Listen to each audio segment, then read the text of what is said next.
নমস্কাৰ বন্ধু বান্ধৱীসকল, আমাৰ ইউটিউব চেনেলটোলৈ আপোনালোকক স্বাগতম জনাইছোঁ। চেনেলটো যদি ছাবস্ক্ৰাইব কৰা নাই ছাবস্ক্ৰাইব কৰি দিব। আজি আমি Assam higher secondary education council ব'ৰ্ডৰ ৱেবছাইটটিৰ পৰা ছেকেণ্ড ইয়েৰৰ ই বুকসমূহ ডাউনলোড কৰিম। চিম্পলি মোবাইলত গুগল অ'পেন কৰি ল'ব।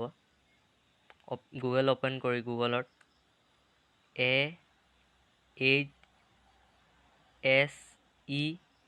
বুলি চাৰ্চ কৰিব। Assam higher secondary education council চৰ্টত AHSEC চাৰ্চ কৰাৰ পিছত আসাম হায়াৰ ছেকেণ্ডেৰী এডুকেশ্যন কাউন্সিলৰ ৱেবছাইটটোৰ তলত কিছুমান অপশ্যন দিয়া আছে।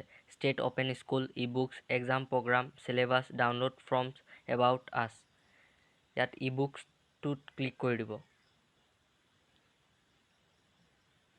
ই বুকটোত ক্লিক কৰাৰ পিছত কিছুমান কিতাপসমূহৰ নাম দিয়া আছে।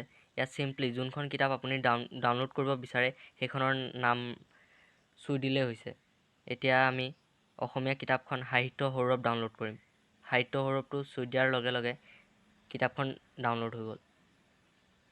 একো টান নাই, একদম সহজ।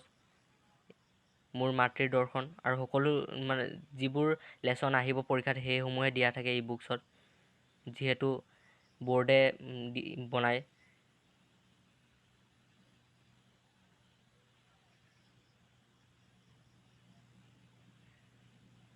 আপুনি ইয়াৰ পিছত ফাইলতো অ'পেন কৰিব পাৰিব। কাটি দিয়াৰ পিছত যিহেতু ডাউনলোড হৈ গ'ল, ফাইলত গৈ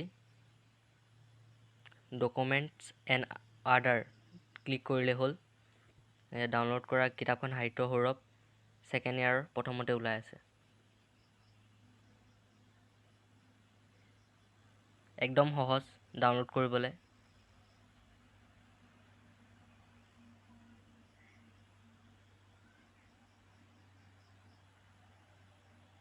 ভিডিঅ'টো যদি ভাল লাগে তেনেহ'লে এটা লাইক কৰি দিব আৰু চেনেলটো ছাবস্ক্ৰাইব কৰিব।